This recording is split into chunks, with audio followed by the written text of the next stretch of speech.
8장. 그러므로 이제 그리스도 예수 안에 있는 사람은 정죄를 받지 않습니다. 그것은 그리스도 예수 안에 있는 생명을 주시는 성령의 법이 죄와 사망의 법에서 여러분을 해방시켰기 때문입니다. 율법이 죄의 본성 때문에 연약하여 할 수 없었던 것을 하나님께서는 죄를 없애기 위해 자신의 아들을 죄 있는 사람의 모양으로 보내심으로써 행하셨습니다. 하나님께서는 죄인들 속에 거하고 있는 죄에 대해 유죄 판결을 내리셨습니다. 이렇게 하여 죄의 본성에 따라 살지 아니하고 성령에 따라 살고 있는 우리에게 율법의 의로운 요구들이 완벽히 이루어졌습니다. 죄의 본성을 따라 사는 사람들은 죄의 본성이 바라는 일을 생각하지만 성령을 따라 사는 사람들은 성령이 바라시는 일을 생각합니다. 죄의 본성의 지배를 받는 사람의 생각은 죽음이지만 성령의 지배를 받는 사람의 생각은 생명과 평강입니다. 죄의 본성이 생각하는 것은 하나님을 거스르는 것입니다. 그것은 하나님의 법에 복종하지 않을 뿐 아니라 할 수도 없습니다. 죄의 본성의 지배를 받는 사람은 하나님을 기쁘시게 할 수 없습니다. 그러나 하나님의 영이 여러분 안에 계시다면 여러분은 죄의 본성의 지배를 받지 않고 성령의 지배를 받게 됩니다.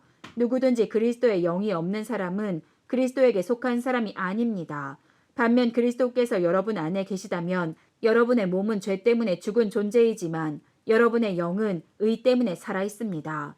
예수님을 죽은 사람들 가운데서 다시 살리신 분의 영이 여러분 안에 살아 계시면 여러분 안에 계신 그분의 영으로서 여러분의 죽을 몸도 살리실 것입니다.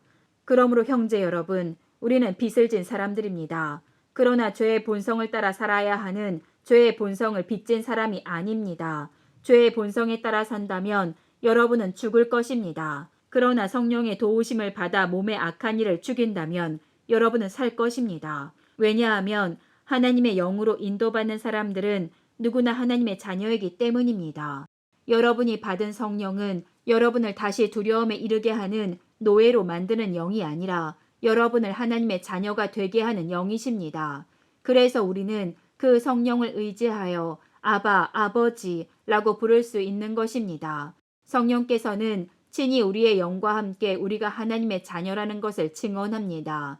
자녀라면 또한 상속자이기도 합니다. 우리는 하나님의 상속자이며 또한 그리스도와 공동의 상속자입니다. 그래서 우리는 그리스도께서 누리시는 영광에 참여하기 위해 그분이 겪으신 고난에도 참여하는 것입니다. 나는 현재 우리가 겪는 고난은 장차 우리에게 나타날 영광과 비교하면 아무것도 아니라고 생각합니다. 모든 피조물은 하나님의 자녀들이 나타나기만을 간절히 기다리고 있습니다. 피조물은 허무하게 되었습니다. 그렇게 된 것은 피조물이 원해서가 아니라 그렇게 하신 하나님의 뜻 때문이었습니다. 하지만 소망은 있습니다. 그것은 피조물도 썩어짐의 굴레에서 해방되어 하나님의 자녀가 누리는 영광스러운 자유에 참여하리라는 소망입니다. 우리는 모든 피조물이 이제까지 신음하고 해산하는 고통을 겪고 있다는 것을 압니다. 피조물만 아니라 성령의 첫 열매를 받은 우리들 자신도 속으로 신음하며 우리가 하나님의 자녀가 되는 것과 우리 몸이 구속될 것을 간절히 기다리고 있습니다. 우리는 이러한 소망으로 구원을 받았습니다. 눈에 보이는 소망은 소망이 아닙니다. 보이는 것을 소망하는 사람이 어디 있겠습니까? 따라서 우리가 아직 보지 못한 것을 소망한다면 우리는 그것을 인내함으로 기다려야 합니다. 이처럼 성령께서는 우리의 약함을 도와주십니다. 우리는 무엇을 기도해야 하는지도 모르지만 성령께서는 말로 다 표현할 수 없는 간절함으로 우리를 위해 중보 기도를 하십니다. 사람의 마음을 꿰뚫어 보시는 하나님께서는 성령의 생각이 무엇인지를 아십니다. 그것은 성령께서 하나님의 뜻에 따라 성도들을 위해 중보 기도를 하시기 때문입니다. 우리는 하나님께서 모든 일을 하나님을 사랑하는 사람, 즉 하나님의 목적을 위해 부름을 입은 사람들의 선을 위하여 하신다는 것을 알고 있습니다. 하나님께서는 전부터 아셨던 사람들을 그분의 아들과 동일한 형상을 갖도록 미리 정하시고 하나님의 아들을 많은 형제들 중에서 맏아들이 되게 하셨습니다. 하나님께서는 미리 정하신 사람들을 부르셨고 부르신 사람들을 의롭다고 하셨고 의롭다고 하신 사람들을 영화롭게 하셨습니다. 이 점에 대해 우리가 무엇이라고 말할 수 있겠습니까? 하나님께서 우리 편이시라면 누가 우리를 대적하겠습니까? 자기 아들까지도 아끼지 않고 우리 모두를 위해 내어주신 분께서 그 아들과 함께 우리에게 모든 것을 은혜로 주지 않으시겠습니까? 하나님께서 택하신 사람들을 누가 고소할 수 있겠습니까? 의롭게 하시는 분은 하나님이신데 누가 감히 죄가 있다고 판단하겠습니까? 죽으신 분은 그리스도 예수이십니다. 그분은 죽으셨을 뿐만 아니라 다시 살아나 하나님의 오른편에 앉아 계시면서 우리를 위해 중보기도를 하고 계십니다. 누가 우리를 그리스도의 사랑에서 끊을 수 있겠습니까? 환난입니까? 아니면 어려움입니까? 핍박입니까? 그렇지 않으면 굶주림입니까? 헐벗음입니까? 위험입니까? 아니면 칼입니까? 성경에 기록된 것처럼 우리는 하루 종일 주님을 위해 죽음에 직면하고 있습니다. 우리는 도살당할 양과 같은 대접을 받았습니다. 그러나 우리는 우리를 사랑하신 하나님을 힘입어 이 모든 것을 이기고도 남습니다. 나는 확신합니다. 죽음이나 생명이나 천사들이나 하늘의 권세자들이나 현재 일이나 장래일이나 어떤 힘이나 가장 높은 것이나 깊은 것이나 그 밖에 어떤 피조물이라도 우리를 우리 주 그리스도 예수 안에 있는 하나님의 사랑에서 끊을 수 없습니다. 9장. 나는 그리스도 안에서 진리를 말하고 거짓말을 하지 않습니다. 이것은 성령 안에서 내 양심이 확증하는 사실입니다. 내게는 큰 슬픔이 있고 내 마음속에는 고통이 쉴 새 없이 밀려옵니다. 나는 내 동포, 내 동족들을 위해서라면 나 자신이 저주를 받아 그리스도로부터 끊어져도 좋다는 각오가 되어 있습니다. 그들은 이스라엘 백성으로서 하나님의 아들이라는 신분을 얻었습니다. 그들에게는 하나님의 영광이 있고 하나님과 맺은 언약이 있고 율법과 성전 예배와 약속들이 있습니다. 족장들이 그들의 조상들이며 그들의 혈통에서 그리스도께서 나셨습니다. 그리스도는 만물 위에 계시는 하나님이시며 영원토록 찬양을 받으실 하나님이십니다. 아멘. 하나님께서 그들에게 하신 약속이 실패로 돌아갔다는 것이 아닙니다. 이스라엘에게서 태어난 사람들이라고 해서 다 이스라엘 백성인 것은 아닙니다. 아브라함의 자손이라고 해서 다 아브라함의 자녀인 것은 아닙니다. 하나님께서는 이삭에게서 난 자라야 내 자손이라 부르리라 고 말씀하셨습니다. 다시 말해서 자연적인 출생에 의해 태어난 아브라함의 자손이 하나님의 자녀가 되는 것이 아니라 약속의 자녀라야만 아브라함의 자손으로 여김을 받게 된다는 말입니다. 하나님께서 아브라함에게 하신 약속은 이러합니다. 정한 때가 되어 내가 다시 오리니 사라가 아들을 낳을 것이다. 그뿐만이 아닙니다. 리브가가 우리 조상 이삭 한 사람에게서 아이를 임신했을 때에도 그랬습니다. 두 아들이 태어나기도 전에 그리고 그들이 무슨 선이나 악을 행하기도 전에 하나님께서는 선택하신 목적을 굳게 세우기 위해 리브가에게 다음과 같이 말씀하셨습니다. 형이 동생을 섬길 것이다. 이렇게 말씀하신 것은 하나님의 선택이 사람의 행위가 아니라 불러주시는 분의 뜻에 달려 있다는 것을 보여주기 위해서입니다. 이것은 내가 야곱을 사랑하고 에서는 미워했다 라고 기록된 대로입니다. 그렇다면 우리가 무엇이라고 말할 수 있겠습니까? 하나님이 공정하지 못하시다고 말할 수 있겠습니까? 그럴 수 없습니다. 하나님께서 모세에게 내가 자비를 베풀고자 하는 사람에게 자비를 베풀고 불쌍히 여기고자 하는 사람을 불쌍히 여기겠다 라고 말씀하셨습니다. 그러므로 모든 것이 사람의 요구나 노력에 달려있는 것이 아니라 하나님의 자비에 달려있는 것입니다. 이런 이유로 하나님께서는 파라오에게 내가 너를 왕으로 세운 것은 너를 통해 내 능력을 나타내고 내 이름을 온 땅에 두루 전하기 위함이다 라고 말씀하셨던 것입니다. 그러므로 하나님께서는 그분의 뜻대로 어떤 사람에게는 자비를 베푸시고 또 어떤 사람은 완고하게도 만드십니다. 그러면 여러분 중에서는 나에게 이렇게 말할 사람이 있을지 모르겠습니다. 그런데 왜 하나님께서는 우리가 잘못했다고 우리를 책망하시는가? 하나님의 뜻을 거스를 사람이 누가 있단 말인가? 그러나 사람이 무엇이기에 감히 하나님께 말대꾸한단 말입니까? 토기 그릇이 자기를 만든 사람에게 나를 왜 이렇게 만들었소? 라고 말할 수 있습니까? 토기 그릇을 만드는 사람이 똑같은 진흙으로 귀하게 사용할 그릇과 전하게 사용할 그릇을 만들 권한이 없단 말입니까? 하나님께서 진노를 나타내시고 그분의 능력을 사람들에게 알리시기를 원하셨으면서도 멸망받기로 되어 있는 진노의 그릇들을 인내로서 참아 주셨다면 어쩌겠습니까? 또한 하나님께서 그렇게 하신 것이 영광에 들어가도록 미리 준비하신 자비의 그릇들에게 그분의 풍성한 영광을 알게 하기 위해서였다면 어쩌겠습니까? 하나님께서 부르신 자비의 그릇이 바로 우리들입니다. 유대인 중에서만 부르신 것이 아니라 이방인들 중에서도 부르셨습니다.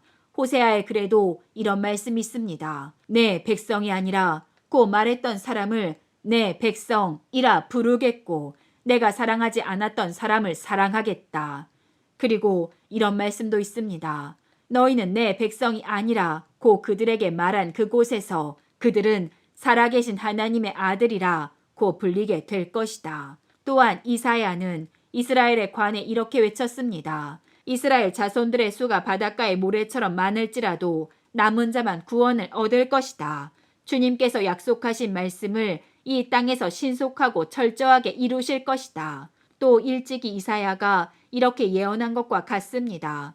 만군의 주님께서 우리에게 후손을 남겨두지 않으셨다면 우리는 소돔처럼 되고 고모라처럼 되었을 것이다. 이러한 사실에 대해 우리가 뭐라고 말하겠습니까? 의를 추구하지 않았던 이방인들이 믿음에서 나오는 의를 얻었습니다. 그러나 이스라엘은 의의 율법을 추구했지만 그것을 얻지 못했습니다. 왜 얻지 못했을까요? 그것은 그들이 믿음에서 나오는 의를 추구한 것이 아니라 그 의가 마치 행위에서 나오는 것으로 생각하고 의를 추구했기 때문입니다. 그래서 그들은 걸림돌에 걸려 넘어지고 말았습니다. 성경에 보아라, 내가 시온에 사람들의 발에 부딪히게 하는 돌과 사람들을 걸려 넘어지게 하는 바위를 놓으리니 그를 믿는 사람은 부끄러움을 당하지 않을 것이다. 라고 기록된 것과 같습니다. 10장. 성도 여러분, 나는 내 동족 이스라엘 백성이 구원받을 수 있기를 하나님께 진심으로 갈망하며 기도합니다. 이스라엘에 관해 나는 이렇게 증언할 수 있습니다. 그들은 하나님께 대한 열심이 있습니다만 그 열심이 지식에 기초하고 있지 않다는 것입니다. 그들은 하나님께서 주시는 의를 알지 못하고 자신의 의를 세우려고 노력하였기 때문에 하나님께서 주시는 의에 복종하지 않았습니다. 그리스도께서는 모든 믿는 자에게 의가 있도록 하기 위해서 율법의 마침이 되셨습니다. 모세는 율법으로 얻게 되는 의에 관하여 율법을 행하는 사람은 율법으로 말미암아 살 것이다 라고 기록했습니다. 그러나 믿음으로 얻은 의는 이렇게 말합니다. 너는 마음속으로 누가 하늘에 올라간단 말인가 라고 말하지 마라. 이 말은 그리스도를 땅으로 모셔 내리겠다는 뜻입니다. 또는 누가 땅 아래로 내려간단 말인가 라고 말하지 마라. 이 말은 그리스도를 죽은 사람들로부터 모셔 올리겠다는 뜻입니다. 성경이 무엇이라고 말합니까? 말씀이 내게 가까이 있으니 내 입에 있고 내 마음에 있다. 이것이 바로 우리가 선포하는 믿음의 말씀입니다. 여러분이 만일 여러분의 입으로 예수님은 주님이시다 라고 고백하고 또 마음으로 하나님께서 그리스도를 죽은 자들 가운데서 다시 살리신 것을 믿으면 여러분은 구원을 얻을 것입니다. 여러분은 마음으로 믿어 의롭다함을 얻으며 입으로 고백하여 구원을 얻습니다. 성경은 이렇게 말합니다. 그를 믿는 자는 누구나 부끄러움을 당하지 않을 것이다. 유대인이나 그리스인이나 차별이 없습니다. 동일한 주님께서 모든 사람의 주님이 되시며 그를 부르는 모든 사람에게 풍성한 복을 주십니다. 그것은 누구든지 주님의 이름을 부르는 자는 구원을 얻을 것이기 때문입니다. 그러면 그들이 믿지 않는 분을 어떻게 부를 수 있겠습니까? 또 그들이 들은 적이 없는 분을 어떻게 믿을 수 있겠습니까? 그들에게 선포해 주는 사람이 없는데 어떻게 그들이 들을 수 있겠습니까? 그들이 보냄을 받지 않았다면 어떻게 선포할 수 있겠습니까? 좋은 소식을 전하는 사람들의 발이 얼마나 아름다운가 라고 기록된 말씀처럼 말입니다. 그러나 이스라엘 백성이 다 복음을 받아들인 것은 아닙니다. 이사야가 이렇게 말하였습니다. 주님, 우리가 전하는 것을 누가 믿었습니까? 따라서 믿음은 말씀을 듣는 것에서 얻게 되고 말씀 듣는 것은 그리스도의 말씀을 통해서 얻게 됩니다. 그러면 내가 묻겠습니다. 이스라엘 백성이 복음을 들어본 적이 없단 말입니까? 아닙니다. 그들은 분명히 들었습니다. 그들의 소리가 온 땅에 퍼졌고 그들의 말이 땅끝까지 이르렀다 라고 성경에 기록되었습니다. 내가 다시 묻겠습니다. 이스라엘 백성이 알아듣지 못했습니까? 그렇지 않습니다. 먼저 모세가 한 말을 들어봅시다. 내가 내 백성이 아닌 사람으로 너희를 시기하게 만들겠고 깨달음이 둔한 백성으로 너희를 화나게 하겠다. 또 이사야는 담대하게 이렇게 말했습니다. 나를 찾지 않던 사람들에게 내가 만나주고 나를 구하지 않던 사람들에게 내가 나타났다.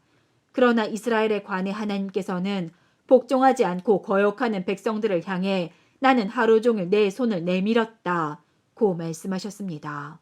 11장. 그러므로 내가 묻겠습니다. 하나님께서 자기 백성을 버리셨습니까? 절대로 그렇지 않습니다. 나 자신도 이스라엘 사람이요 아브라함의 후손이며 베냐민 지파 출신입니다. 하나님께서는 전에 택하신 자기 백성을 버리지 않으셨습니다. 여러분도 성경이 엘리야에 관해 한 말을 잘 알고 계실 것입니다. 엘리야는 이스라엘을 고소하며 하나님께 이렇게 호소하지 않았습니까? 주님, 그들이 주님의 예언자들을 죽이고 주님의 제단을 헐어버렸습니다. 이제 저 혼자만 남아있는데 그들은 저마저 죽이려 하고 있습니다. 그런데 하나님께서 엘리야에게 무엇이라고 대답하셨습니까? 하나님께서는 내가 바알에게 무릎을 꿇지 않은 사람 7,000명을 나를 위해 남겨두었다 고 말씀하셨습니다. 지금도 마찬가지입니다. 지금도 하나님의 은혜로 택함을 받은 남은 자들이 있습니다. 은혜로 하신 것이라면 그것은 행위에 의한 것이 아닙니다. 행위에 의한 것이라면 은혜는 더 이상 은혜가 되지 못할 것입니다. 그러면 무엇입니까? 이스라엘이 간절히 바라던 것을 이스라엘은 얻지 못하고 택함을 받은 자들이 얻었습니다. 반면 나머지 사람들은 마음이 완악해졌습니다. 성경에도 이렇게 기록되어 있습니다. 하나님께서 그들에게 혼미한 영을 주셔서 오늘날까지 눈이 있어도 보지 못하고 귀가 있어도 듣지 못한다. 다윗은 이렇게 말했습니다. 그들의 잔치상이 그들에게 덫과 올무가 되게 하시고 그들이 걸려 넘어져 멸망받게 하소서. 그들의 눈은 흐려 보지 못하게 하시고 그들의 등은 영원토록 굽어있게 하소서. 그러므로 내가 다시 묻겠습니다. 이스라엘이 걸려 넘어져 완전히 망하고 말았습니까? 결코 그렇지 않습니다. 오히려 그들의 죄 때문에 구원이 이방인들에게 이르게 되었고 이스라엘은 이방인들을 보고 시기하게 되었습니다. 이스라엘의 범죄가 세상에 풍성한 복을 가져다 주었고 이스라엘의 실패가 이방인들에게 풍성한 복을 가져다 주었다면 이스라엘 전체가 하나님 앞에 돌아올 때 그 풍성함은 얼마나 더하겠습니까? 이제 이방인 여러분들에게 말하겠습니다. 나는 이방인의 사도로서 내가 맡은 직분에 대해 영광스럽게 생각하고 있습니다. 다만 바라는 것은 내 동족에게 시기심을 일으켜 그들 중에 몇 명만이라도 더 구원하고 싶은 것입니다.